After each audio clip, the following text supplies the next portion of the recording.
Mesdames, Messieurs, pour le nouveau discours politique à l'occasion de cette journée, de ce congrès du mouvement conservateur, un autre invité étranger qui nous vient de la péninsule ibérique, qui a bravé les grèves pour venir.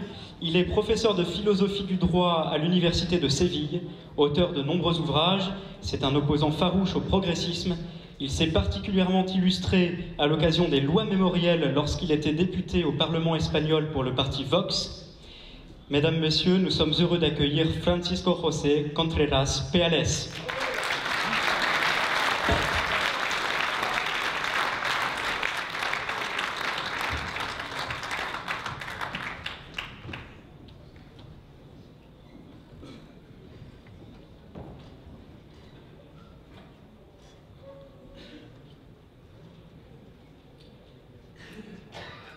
Bonjour, je viens de l'Espagne, pas de l'Italie, et c'est un grand honneur pour moi de pouvoir participer à ces congrès.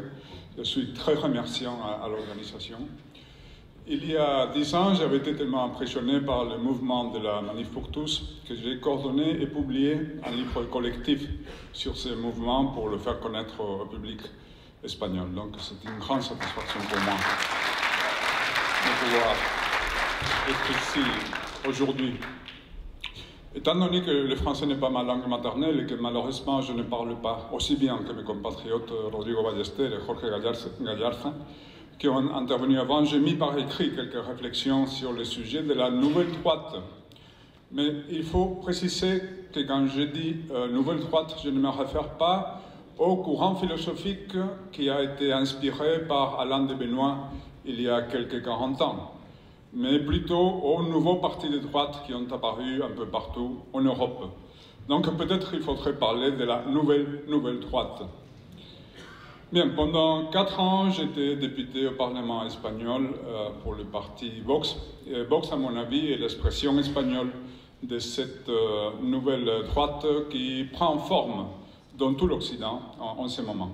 La nouvelle droite se différencie de la droite établie, la droite conventionnelle, dans le fait qu'elle n'accepte pas la supériorité morale ou l'hégémonie culturelle dont a profité la gauche dans les dernières décennies.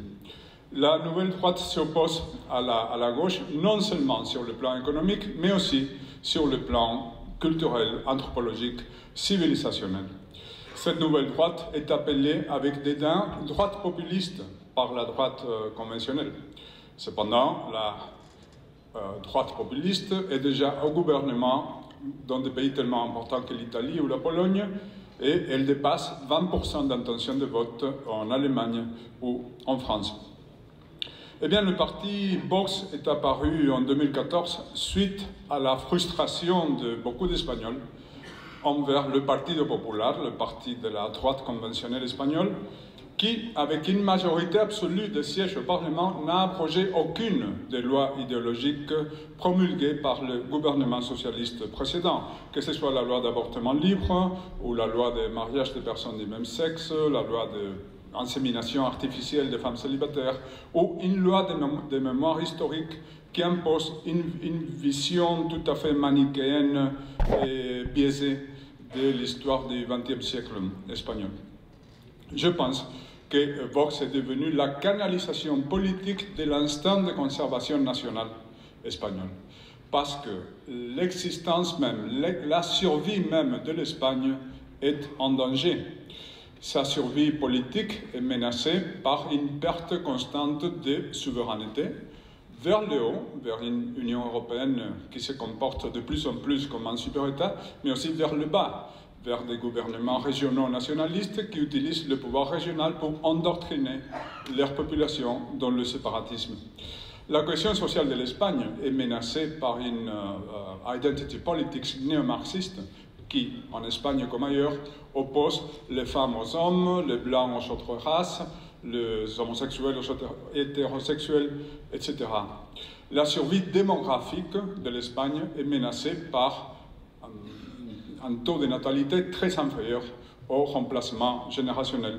Et la survie culturelle de l'Espagne est menacée par l'immigration massive qui profite du vide démographique généré par cette basse natalité.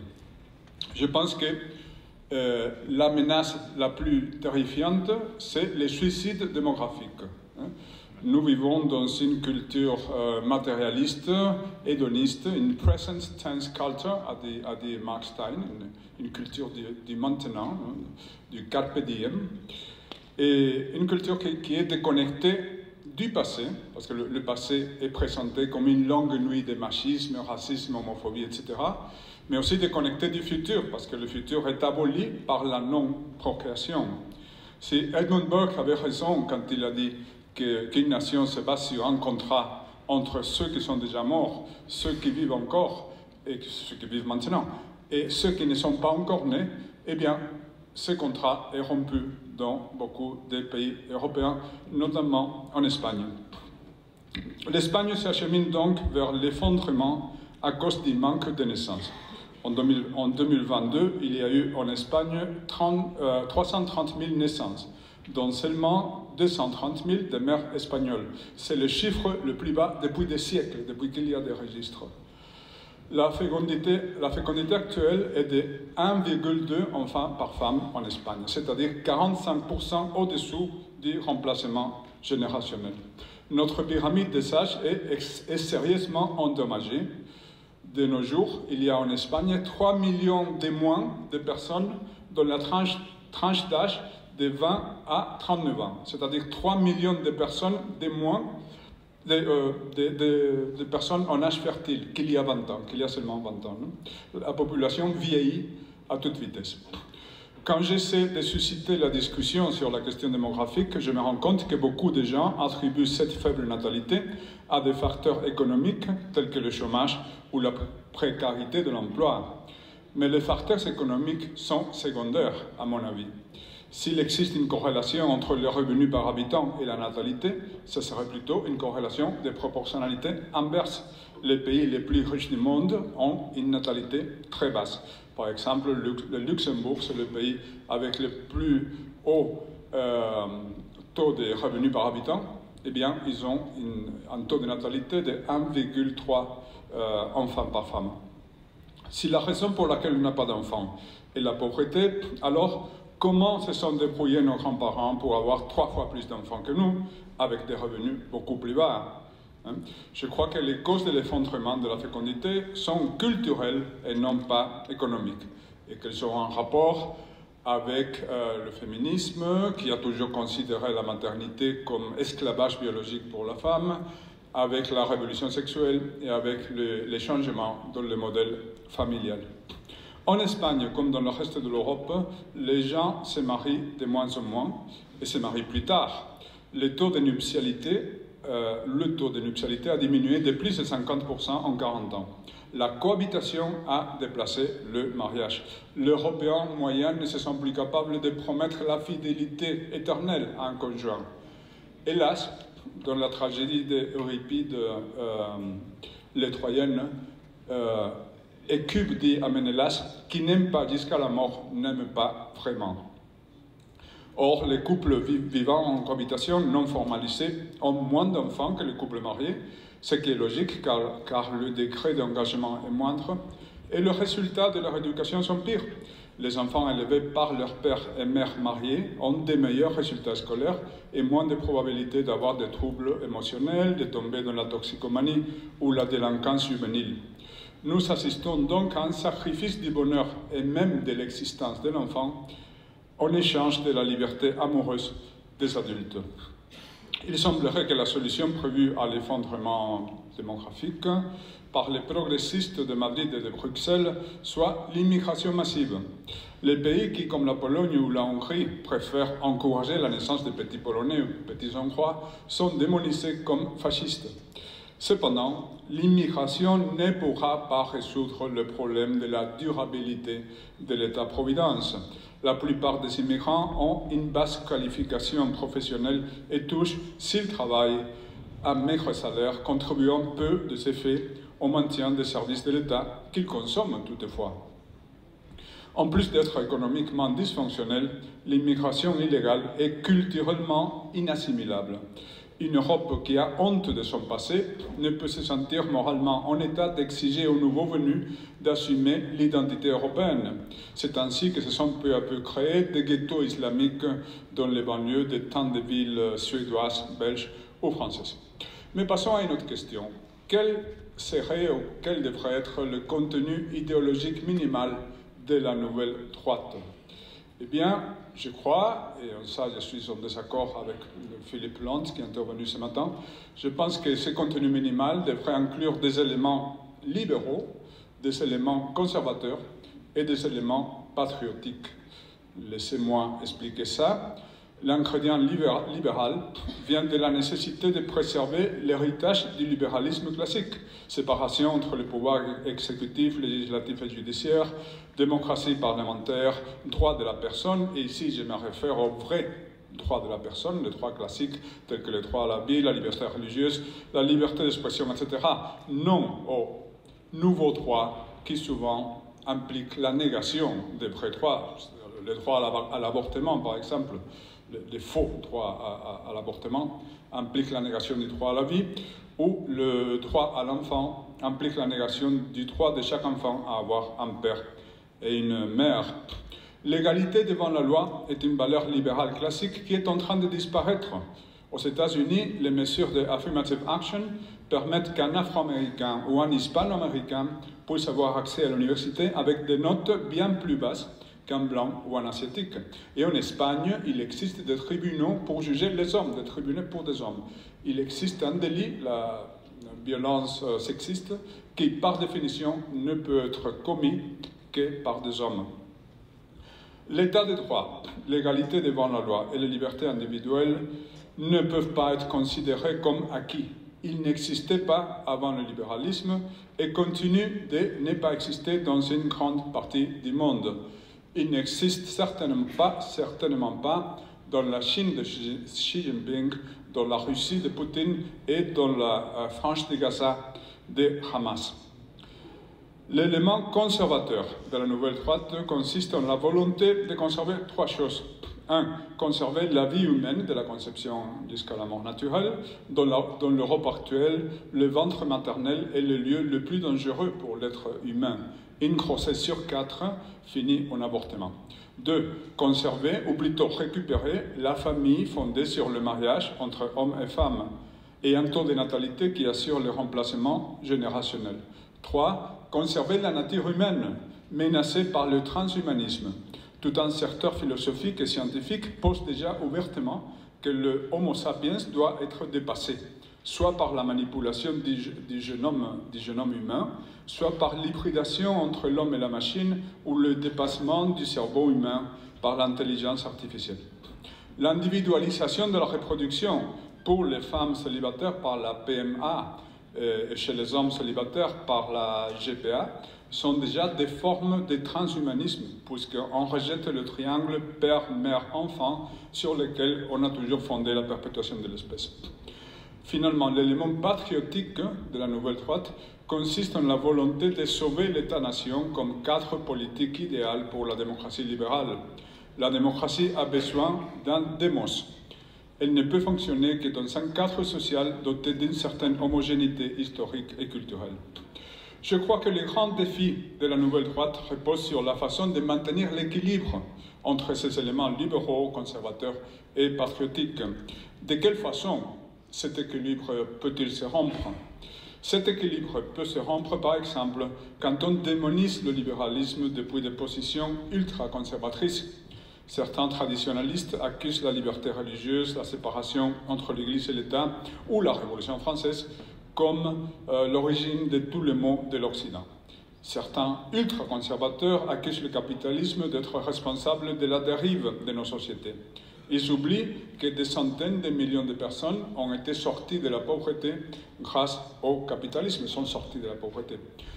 Quiconque a encore des doutes sur la supériorité fonctionnelle et morale du capitalisme n'a qu'à comparer la situation de la Corée du Nord avec celle de la Corée du Sud, ou constater que les pays européens qui maintiennent le rythme de croissance le plus solide sont ceux qui ont les économies les plus libéralisées, que ce soit l'Irlande ou les pays baltes.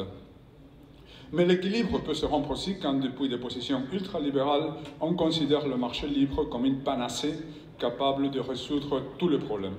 La distinction entre des biens mercantilisables et des biens extra-commercium est fondamentale dans n'importe quelle société saine. Par exemple, les organes et les fonctions reproductives humaines ne doivent pas faire l'objet de commercialisation.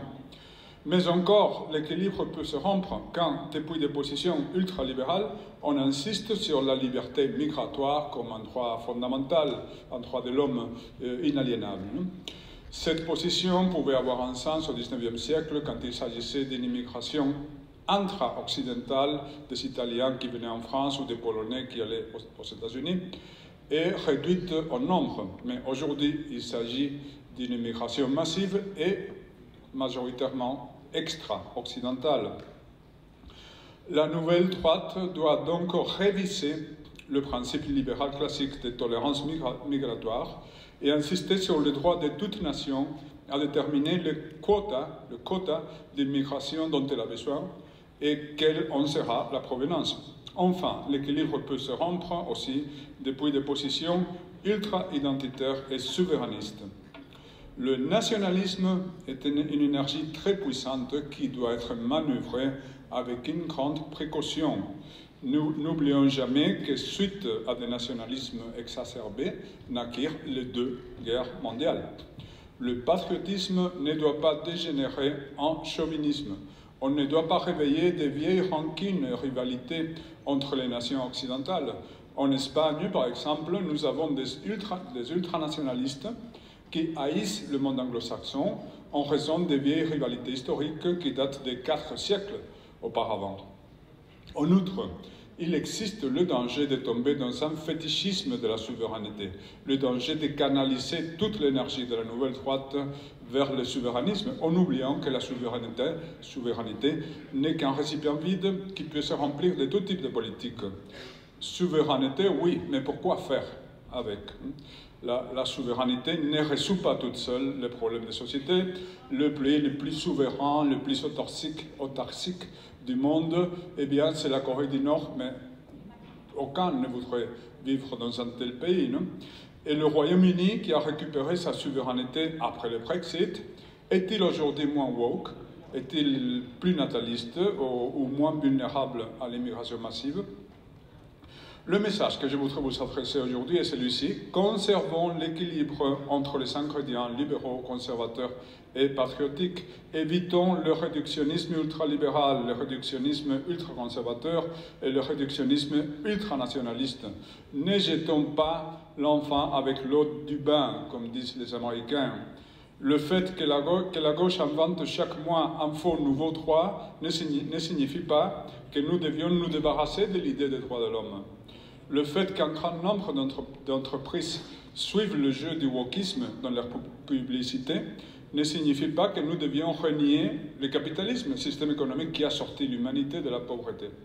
Et le fait que l'Occident soit tombé dans la décadence ne signifie pas que nous devions chercher d'autres modèles hors de l'Occident. Il n'y a pas de salut hors de l'Occident.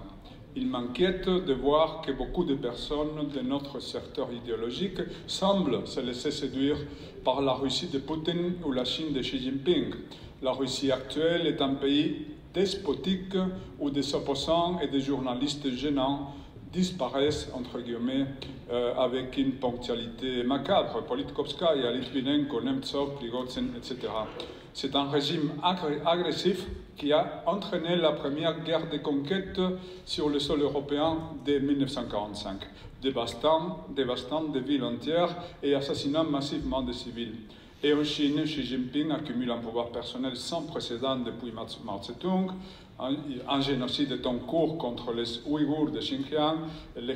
L'extraction forcée d'organes est en Chine une pratique habituelle qui a été condamnée par le Parlement européen. Malgré toutes ces difficultés et dérives, l'Occident continue d'être une société beaucoup plus civilisée que son rival chinois, russe ou islamique. En Occident, on sait que si on sonne à la porte à 5 heures du matin, c'est le laitier, comme disait Churchill. La Russie, la Chine et le monde islamique, et même certains pays latino-américains, ont une commune rancœur contre l'Occident et souhaitent accélérer sa chute.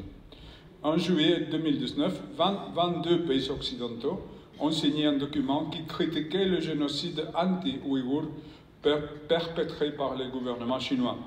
La Chine avait préparé une réponse qui réduisait les droits de l'homme à la croissance économique et qui contenait textuellement la phrase « Louons la Chine pour ses notables succès dans le domaine des droits de l'homme ». Cette lettre a été signée par 50 États, parmi lesquels Cuba, la Russie, l'Iran, la Palestine, le Venezuela, le Pakistan, la Corée du Nord, l'Algérie, l'Égypte, la Bolivie. Ces groupes correspondent grosso modo à celui qui n'a pas voulu voter pour condamner la Russie dans sa brutale agression de l'Ukraine. Enfin, conservons l'amitié entre les pays occidentaux, soutenons l'Ukraine dans sa résistance héroïque contre l'invasion russe et Israël dans sa lutte contre le barbare terrorisme islamiste.